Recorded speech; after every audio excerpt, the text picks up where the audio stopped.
자, 두 페이지 하면은 개념 내용이 끝나는 물리학이야. 물리학 참 편하네요.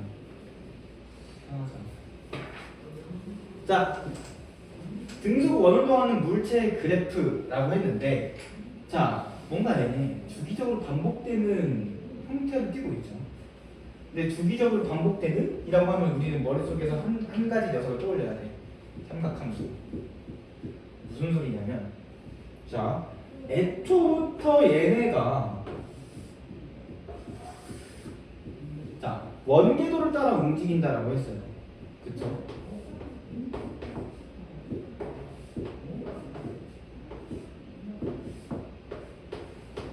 자, 이 친구들이 원궤도를 따라 움직인다라고 했어. 지금 여기서 원궤도 방향 이 방향이라고 할게. 자, 지금 속력을 보면 어떤 각도 세타일 때 지금 내가 이 1사분면 위에 있을 때 1, 4, 2, 4, 3, 4, 4, 4 이게 맞나? 아무튼 1사분면 위에 있을 때 속력 봐봐.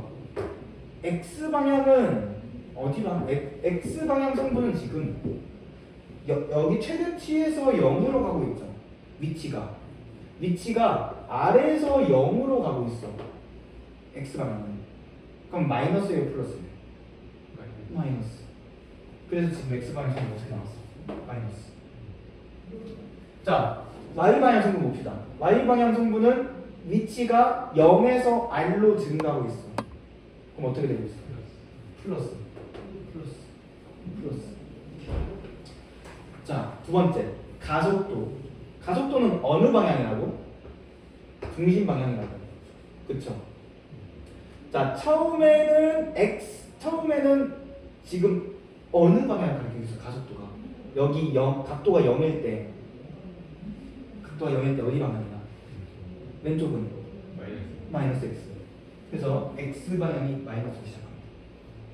자, y가 됐어. y가 됐단다. 자, 90도를 돌았어요. 그럼 지금 어디 가리키는 거야? 마이너스 y. 그래서 90도가 됐을 때 마이너스 y가 됩니다. 이 친구가 계속해서 반복하는데 얘를 수식으로 표현했을 때 뭔가 다음과 같이 나타나더라. 지금 위치에 대한 표현까지 좀 해보면 위치예요. 이거는 외워야 되는 게 아니야. 지금 당장 외울 필요 없어요. 자, 위치를 표현해보면 처음에 R로 시작하죠. 각도가 0일 때. 그럼 코사인 세타 1이죠. 세타 0이면. 그러면은 X는 안지름 곱하기 코사인 세타인데 자, 오메가는 세타를 시간으로 나눈 거죠. 그럼 세타는 오메가 곱하기 t예요. 오메가 곱하기 t예요. 각속도 곱하기 시간이에요. 즉, 두 개를 곱해서 각도가 돼야 돼. 오메가 곱하기 시간입니다. 두 번째, y방향 위치 0에서 r로 증가하죠. 여러분 이거 삼각함수 했을 때 얘는 그러면은 누가 매칭이 돼요? r 사인 오메가 t. 자, 그래서 얘네들을 보니까 x방향 위치, 속도, 가속도만 보자. r 코사인 오메가 t 마이너스 r 오메가 사인 오메가 t 마이너스 r 오메가 제곱 코사인 오메가 t. 자, 뭔가 규칙성이 보이나요? 뭔가 일단 반복되고 있는 애가 누구예요? 일단 r은 안 사라지고요. 위치에서 속도로 갈 때 오메가가 붙었어요. 속도에서 가속도로 갔을 때 오메가가 붙었어요. 그렇죠? 그렇지 않나요? 애초에 오메가는 뭐야? 애초에 오메가는 뭐야? 시간분의 각이잖아. 그럼 얘는 오메가라고 하는 거는 시간이 밑에 있는 거잖아. 그럼 R분의 T, 그거 뭐야? V잖아. 속력이잖아, 속력. 속력. 다시 속력에다가 오메가를 곱하면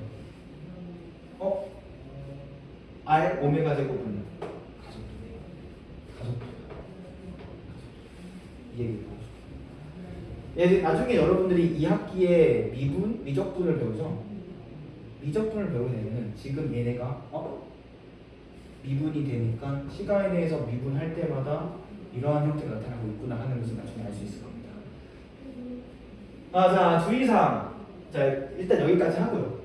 그래프 형태를 봤을 때 무조건 이렇게 나타나는 게 아닙니다. 첫 번째, 회전 방향을 고려해야 된다. 지금 우리한테 익숙한 오른손 법칙, 즉 시계 반대 방향, 반시계 방향으로 회전하는 걸로 봤을 때 이렇게 나타납니다.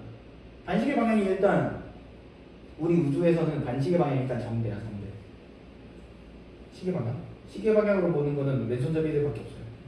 왼손잡이들밖에 없어요. 반시계 방향인지 시계 방향인지. 반시계 방향이면은 저 녀석들이 반대로 나타납니다. 반대로 나타납니다. 자, 두 번째, 물체의 처음 위치를 고려해야 돼. 얘가 처음의 각도가 몇 도인지도 고려해줘야 된다는 거야.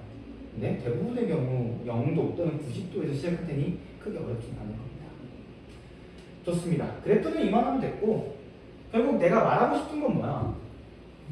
주기에 따라서 속도랑 가속도가 어떻게 나타나고 있는지를 파악해줬으면 좋겠다라는 얘기예요. 상황 분석. 간단한 상황이랑 조금 까다로운 상황 두 가지를 살펴봅시다. 자, 자주 나오는 실험 문제, 예제 문제가 어떤 문제냐면 원운동 하려면 중심으로 잡아당기는 힘이 필요해. 그 힘을 물체의 중력, 추의 무게로 한번 해결을 해봅시다 라는 거야. 자, 그럼 이제 봅시다. 이 고무망에 작용하는 힘은 우선 추에 작용하는 중력, 그리고 추를 잡아당기는 실의 장력이죠. 그렇죠? 다음 이 실의 장력은 마개에서도 작용하겠네.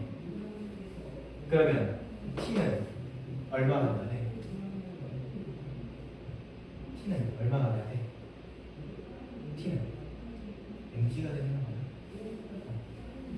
고무망에 작용하는 힘은 mg다. 자, 지금 고무망에 작용하는 R자 힘은 mg예요. 지금 이게 뭐야? 구심력이야. 자, 구심력이 mg로 작용하고 있어.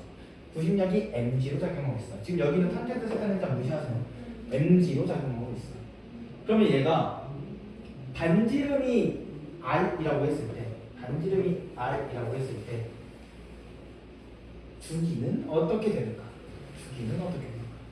자, 구심력이 g이기 때문에 구심과 속도는 m분의 f, 즉 g네요. 그쵸? 구심, 가속도. 그렇지 않나요? 근데 내가 여기서 뭐라고 했어? r분의 v제곱, r 오메가 제곱, t제곱분의 4파이 제곱 r. 얘를 이용해서 각각의 물리량들을 구해낼 수 있어야 됩니다. 자, 봅시다. 일단 첫 번째, 얘가 r분의 v제곱. 그러면 이제 둘 중 하나가 나옵니다. 내가 속력을 아는 경우 r은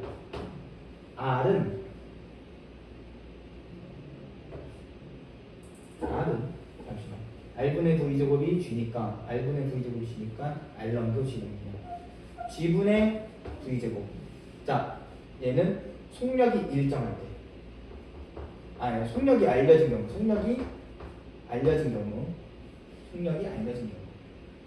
반지름은 g분의 v제곱입니다. 두 번째, 반지름이 나와 있는 경우 속력은 rg, v제곱은 rg죠. gr이라고 할까? gr? 뭐가 좋아요? rg를 뭐 한 거? 루트 씌운 거. 그럼 얘는 뭐가 알려진 경우? 반지름이 알려진 경우. 자, 두 번째, R 오메가 제곱 보다는 t 제곱분의 4파이 제곱 R로 할게요. 오메가 제곱은 사실 별로 맛있지가 않아서 4파이 제곱 R. 자, 그럼 얘도 똑같이 두 개로 모을 수 있는데 R 즉 주기가 알려져 있는 경우 G 곱하기 T제곱 G 곱하기 T제곱 나누기 4파이 제곱이 되겠네요. 즉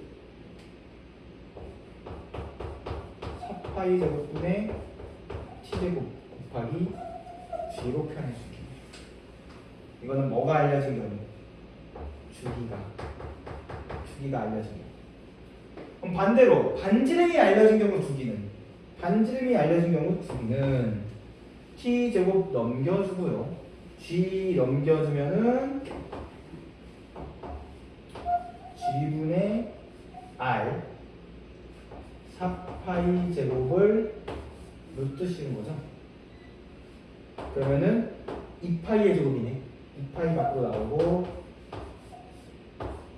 G분의 R 반지름이 알려진 겁니다. 자, 이걸 통해서 뭘 할 수 있냐면, 자, 주기는 지금 이 물체의 주기는 반지름 기울차입니다. 자, 여기에 많이 달려 있다고 해서 늘어나는 게 아니라, 잠깐만.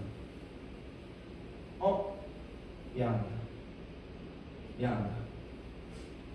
이거 얘로 나누면 안 돼. 고무 마개의 질량 나눠야 돼. 마개의 질량.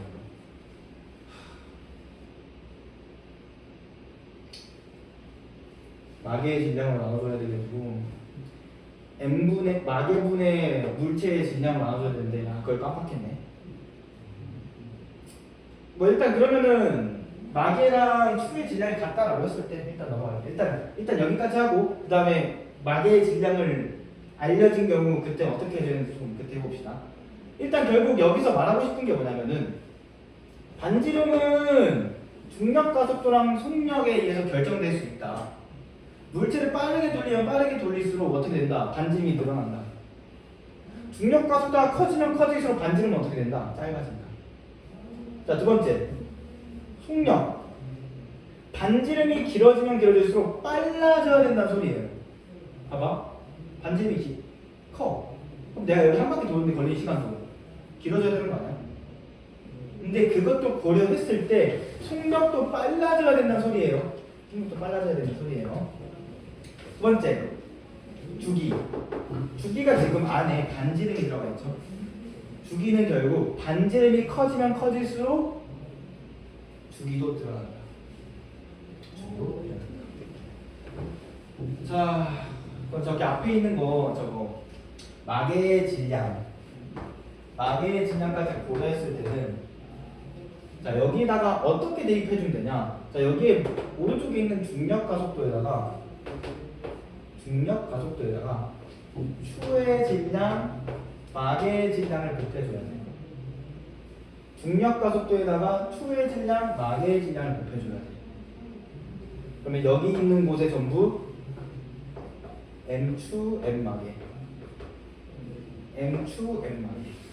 M추, M마개를 곱해주면 돼요. 그렇죠? 자, 여기까지 했으면 됐고.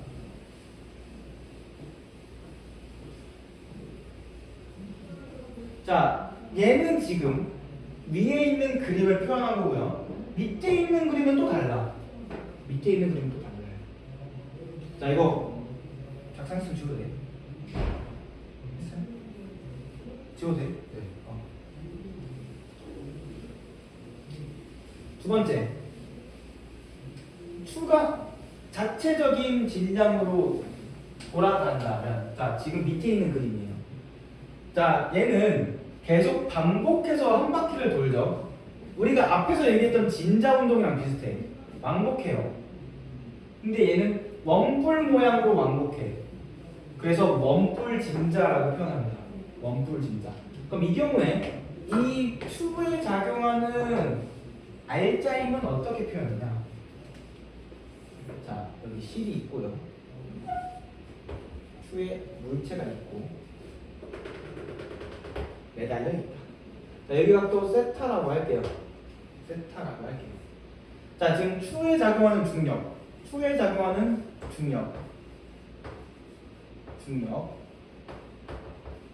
자, 그리고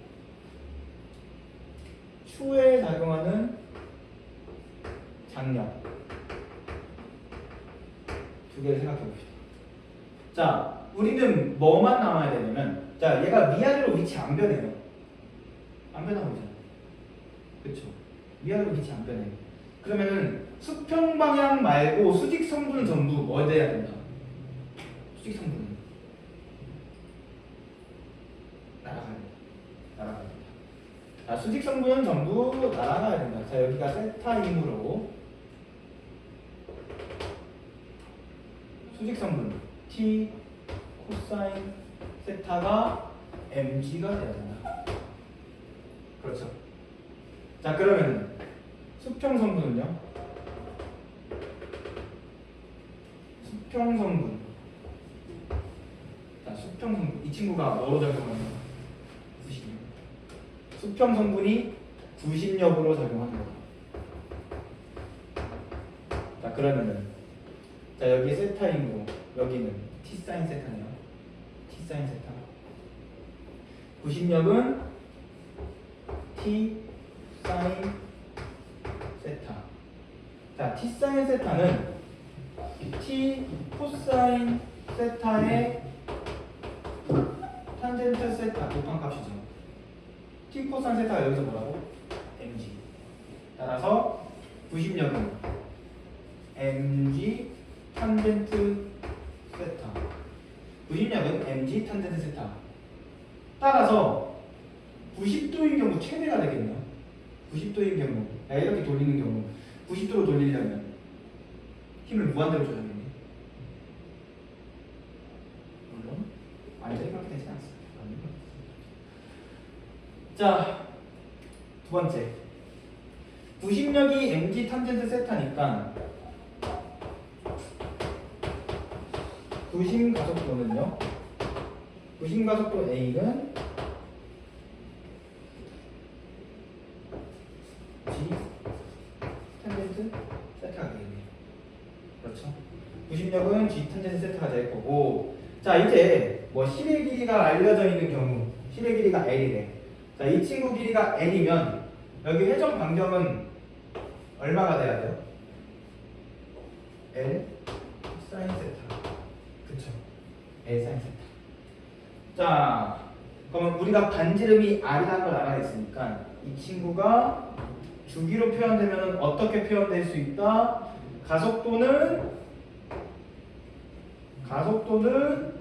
주기 제곱분의 4파이 제곱 곱하기 반지름. 근데 반지름이 얼마야? L 사인 세타야. 여기 L 사인 세타 넣고 T 제곱으로 이제 저 친구를 나눠주게 되면 주기가 나오게 됩니다. 주기는 2파이 루트 G분의 L 코사인 세타가 됩니다. 자, 여기서 결론. 저 친구 회전 주기가 질량에 비례한다, 안 한다?